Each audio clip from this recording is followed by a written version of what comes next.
Sa pagpapatuloy ng ating kwento ay sinabi ni Lloyd na ang King of Dragon na nasabi sa libro ng The Knight of Blood and Iron ang nagdala ng kaayusan sa mga dragon at minahal nito ang mga tao. Ang pagiging mapagbigay at ang kabutihan nito ang magiging dahilan para kalabanin ang zombie na butiki na ito na sumisira sa lahat ng bagay. Sigurado ako na ito ay nakatira sa tinatawag na gaffle, sabi ni Lloyd sa sarili.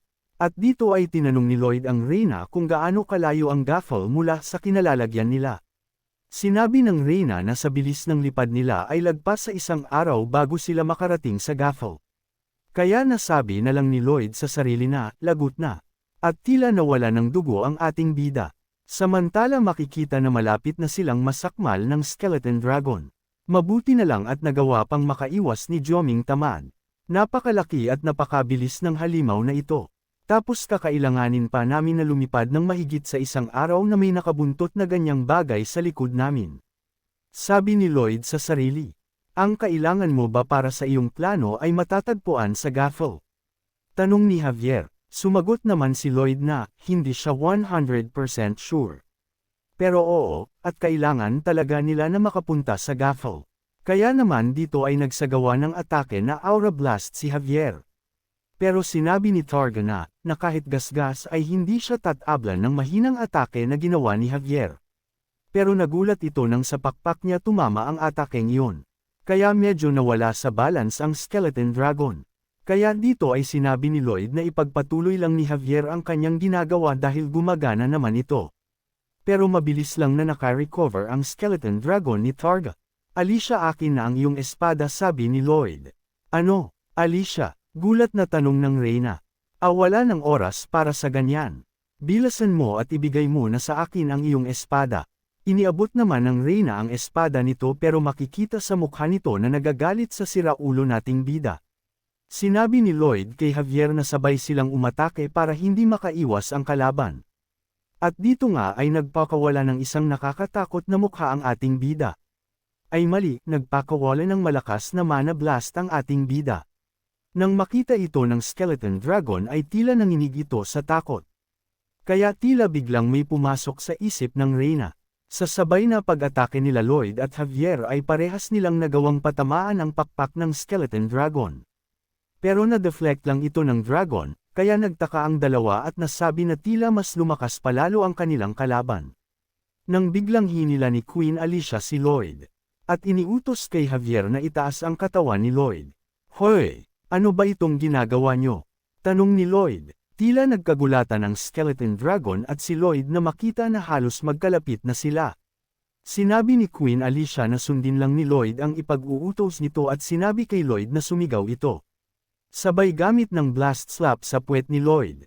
Kaya napasigaw si Lloyd malala. Dahil doon ay biglang napatigil ang skeleton dragon sa paghabol sa kanila. At sila ay dahan-dahan nang nakakalayo sa kalaban. Masaya naman ang Reyna at sinabi na, nagawa mo Lloyd Frontera. Sino makapagsasabi na ang pagmumukha mong yan ay magiging malaking tulong sa mga ganitong pagkakataon, samantala si Lloyd ay mangiyak-ngiyak at nakakaawang tingnan. Siya pala, ang lalaking tumulong na maalis ang lason mula sa Reyna, at nagpabaliktad sa Mastodon's army ko at ang tumalo sa Hell Knights. Sabi ni Targa, nang muling hinampes ni Queen Alicia ang puwet ng ating bida.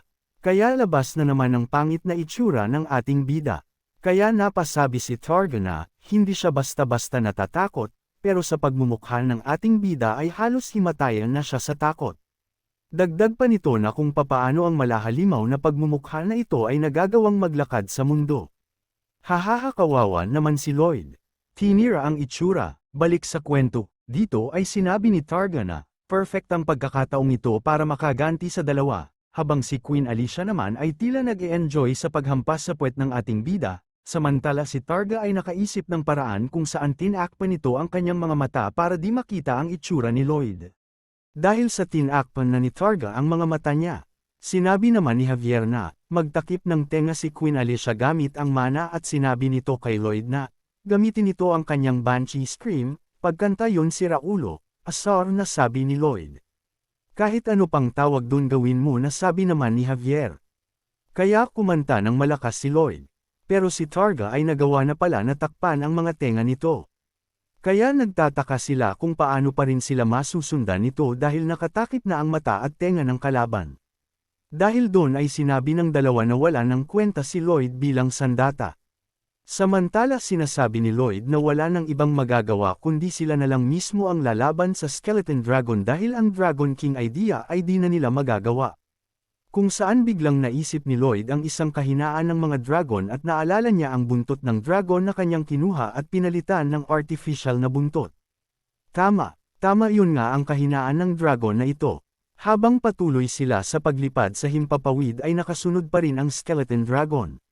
Samantala si Targa naman ay patuloy na lumalakas at bumibilis ang mga kilos sa paghabol sa ating mga bida.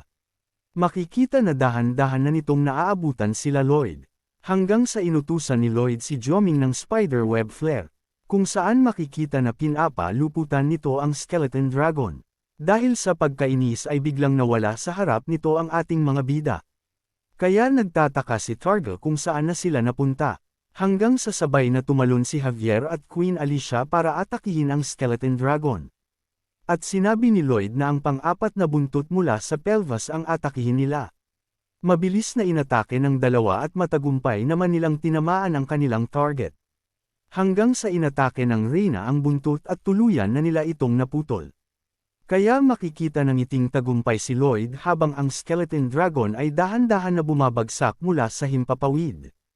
Matapos nun ay nagkaroon ng flashback kung saan, sa Front Terrace Estate ay makikita ang nakahubad na si Lloyd at tinatanong ni Javier kung kailan ito magsusuot ng kanyang damit. Dahil kapag pinagsama ang mukha at ang katawan ni Lloyd na walang damit ay mas lalong hindi kaaya-aya ang kinalalabasan. Kaya makikita na tila napipikon si Lloyd, na siya naman na ikinatutuwa ni Javier. Samantala biglang napatanong si Javier kung kailan nito tatawaging mama at papa si Countess Marbella at si Count Arcos. Kaya tila napatahimik si Lloyd dahil para sa kanya ay napaka-awkward ng ganitong usapan. Pero nagpatuloy si Javier sa pagsasalita at sinabi na, kahit nagustuhin niya na tawaging mama at papa sila Marbella at Count Arcos ito ay lagpas na sa kanyang karapatan para gawin. Samantalang si Lloyd ay may karapatan na tawagin itong mama at papa pero formal pa rin kung kausapin ni Lloyd ang mga ito. Kaya nasabi sa sarili ng ating bida na, hindi niya naman ito mga tunay na magulang kaya anong gagawin niya. Dahil parang isang panloloko kung gagawin niya ito.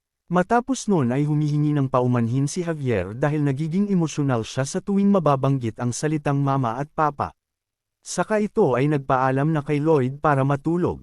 Samantala naisip naman ni Lloyd na, si Javier ay isang ulila na rin na katulad niya. Kaya bago lumabas ay tinanong niya ito kung may mga bagay pa itong naaalala tungkol sa mga magulang ni Javier. Nagtataka naman si Javier kung talaga bang gusto ni Lloyd malaman ang patungkol sa mga magulang nito. Kaya sinabi ni Lloyd na, oo, gusto ko talaga malaman. Naputol ang scene at bumalik sa kasalukuyang nangyayari kung saan makikita ang Skeleton Dragon ay tuluyan ng bumagsak sa lupa. Makikitang nahihirapan na ito at wala na sa balanse ang kanyang katawan. Nang biglang bagsak ni Pudong sa ulo ng dragon. Pagbaba sa lupa ni Queen Alicia at ni Lloyd ay agad na nagpakawala si Lloyd ng isang napakalakas na mana blast. Pero ito ay hindi tumama sa kalaban. Kaya napatanong si Targa kung saan ba umaatake si Lloyd. Matapos nun ay makikita na nagsagawa rin ng atake si Javier. Kasabay ng ginagawang supercharge ng ating bida. At makikita na dahan-dahan na hinihigop ni Lloyd ang lahat ng mana mula kay Targa. Dahil dito ay tumaas ang level ng mana heart scale ni Lloyd. Patuloy sila sa pag-atake sa dragon at dahan-dahan naman nila itong napipansala. Si Lloyd ay patuloy na nakakatanggap ng mga bagong skill option. Habang patuloy sa pag-atake ang tatlo ay muli na naman na bumalik ang flashback ng dalawa. Kung saan sinabi ni Javier na, napaka-weird na gusto malaman ni Lloyd ang tungkol sa kanyang mga magulang, dahil si Lloyd ang taong walang pakialam sa buhay ng iba. Pero sinabi nga lang ni Lloyd na kahit siya ay hindi sigurado kung bakit niya ito gusto malaman. Dahil di rin naman sila magkaibigan. Nang may tila isang bagay na malapit tumama kay Lloyd kaya napasigaw si Javier ng pangalan ni Lloyd. Ito pala ang buntot ng dragon na kanilang naputol. Mabuti na lang at nakita ito ni Javier kaya nailigtas niya si Lloyd sa tiyak na kapahamakan. Makikitang gulat at nag-aalala si Lloyd dahil si Javier ay lubhang napuruhan sa ginawang pagliligtas sa kanyang master. Kung saan tilapon malala si Javier, hanggang sa magkalasog-lasog pa ang damit nito at tuluyan na bumagsak sa tubig na walang malay. Samantala nagawa naman ni Targa na makawala sa pagkakadagan sa kanya ni Pudong. At muli nitong binuo ang kanyang buntot. Samantalang si Lloyd naman ay nanginginig at tila wala na sa sarili dahil sa nangyari kay Javier. Kung saan aatakihin na siya ni Targa. Mabuti na lang at nailigtas siya ni Queen Alicia. At sinabi nito kay Lloyd na bumalik siya sa sariling katinoan niya at umisip ng paraan katulad ng mga ginagawa nito. At sinabi na kapag wala si Javier ang buong bayan ay mapapahamak. Kaya isave niya si Javier na katulad ng pag-save nito sa Reyna dati. Pero sinabi ni Lloyd na tuluyan nang naglaho ang mana ni Javier. At wala na siyang skill para maibalik yun sa kanya. Makikita naman si Targa na malapit at nakatingin sa kanila. Samantalang si Javier naman ay patuloy na lumulubog sa lawa. Habang sinasabi sa sarili na kailangan niya mag-ipon ng mana. Pero ang mana ni Javier ay dahan-dahan na nawawala hanggang sa tuluyan na nga itong maglaho. Katapusan ko na ba? Tanong ni Javier sa sariling. Pero sinabi rin nito na, kailangan ko siyang iligtas. Dito ay makikita na pasan-pasan ni Queen Alicia si Lloyd habang tumatakbo at hinahabol sila ni Targa. Dito ay biglang napagtanto ni Lloyd na dapat ay gumamit siya ng CP at dapat pinataas niya ang kanyang RP para mas lalo pa siyang lumakas. At sinabi na kailangan ko siya iligtas. Kailangan ko iligtas si Javier. At dito ay nakiusap si Lloyd na aapak ito sa likod ni Queen Alicia. At pagkatapos ay bigla itong tumalon papunta sa lawa habang sinasabi na kailangan niya mailigtas si Javier kahit ano pa ang mangyari. Kailangan niyang iligtas ang kanyang kaibigan. Hanggang sa tuluyan na ngang magpang-abot ang kanilang mga kamay. Sinabi ni Lloyd na, Javier kunin mo ang aking mana. At mula dito ay dahan-dahan na ipiinasa ni Lloyd ang mana nito kay Javier. Habang si Queen Alicia at ang mga alaga ni Lloyd ay patuloy na lumalaban kay Targa. Makikita na patuloy sa pagsasali ng mana si Lloyd kay Javier. Nagtataka naman si Javier dahil sa kakaiba ang mana ni Lloyd. At tinatanong ang sarili kung talaga bang mana ito. Dahil parehas na parehas daw ang form nito sa mana. Pero nakakasigurado siyang iba ito. Samantala sa taas ay patuloy pa rin ang labanan at ang lahat ay nagtutulungan para mabigyan ng sapat na oras ang ating bida. Nang aatakihin na ulit ni Queen Alicia ang Skeleton Dragon ay muli na naman nitong naramdaman ang sakit na una nitong naramdaman nung pagkatapos niyang pugutan ng ulo si Targa. Dahilan para siya ay madistract kaya naiwas-iwas siya ng Skeleton Dragon. At dito ay makikita na tinatanggap na ni Javier ang mana na galing sa ating bida habang sinasabi sa sarili na, pasensya ka na kung sino ka man na kamukha ni Lloyd Frontera. Pero di ko maintindihan kung anong klaseng mana meron ka. Pasensya ka na kung hanggang dito na lang ang aking buhay. Makikitang papikit na si Javier. Pero bigla itong nagulat at nagising nang makita ang pangit na itsura ng ating bida. Samantala mabuti na lang at ang Reyna ay nasalo ni Joming tamad. At dito ay makikita na na-corner na ni Targa ang mga alaga ni Lloyd kasama si Queen Alicia. At ito ay naghahanda na ng isang pag-atake. Samantala si Lloyd ay pangit pa rin tuluyan nang naipasa ni Lloyd ang mana niya kay Javier. Natagumpay naman na nakontrol ng katawan ni Javier. Kaya makikita na tila nagkaroon ng napakalaking pakpak si Javier. Tila napahinto naman si Targa sa atake na kanyang gagawin. Nang makita ang poging-pogi na si Javier, nagtataka ito kung papaano nagawa na makabalik ng mga ito at kung bakit buhay pa sila. Biglang nagsagawa ng atake si Javier. Pero tila walang nangyari sa dragon hanggang sa dahan-dahan itong naglaho. Mabilis na hinati-hati ni Javier ang katawan ng kalaban. At dito ay nasabi ni Lloyd sa isip nito na, si Javier ay tagumpay na nagawa at nakamit ang pagiging isang pinakamalakas na nilalang sa mundo ng Knight of Blood and Iron. Ang pagiging isang Grandmaster. At maamong sinabi ni Lloyd kay Javier na kung may mga kailangan silang hati-hatiin ay si Javier na ang magiging in charge dito. Tila nangiwi naman si Javier. At sinabi ni Lloyd sa isip na nagpapasalamat ito dahil nanatiling buhay si Javier. Pagkatapos ay nangiti si Javier at sinabi na, salamat din na natili ding buhay si Lloyd. Makikita naman na masaya ang mga alaga nito para sa kanilang master. Nakatanggap ng mensahe si Lloyd kung saan tumaas ng 10 milyon ang tao na kanyang nailigtas mula sa kamatayan. Bagamat nagtataka sa sobrang dami ng nadagdag ay medyo napangiti pa rin ang ating bida. Pagkatapos ay tinawag ito ni Javier at sinabi na sa pagkakaalam niya na ang mga Skeleton Dragon ay may immortal na katangian. Kaya kailangan natin linisin ang mga kalat na ito, sabi ni Javier. At makikita na dahan-dahan nang gumagalaw ang mga piraso ng katawan ng dragon. Pero sinabi ni Lloyd na hayaan na lang nila ito na mabuo sa sarili niya. Dahil marami daw siyang paggagamitan sa dragon na ito. Kaya pala malakas ang loob ng ating bida ay dahil sa pagkakaroon nito ng bagong skill. Ang zombie domination ng Skeleton Dragon. Hanggang dito na lang muna mga idol.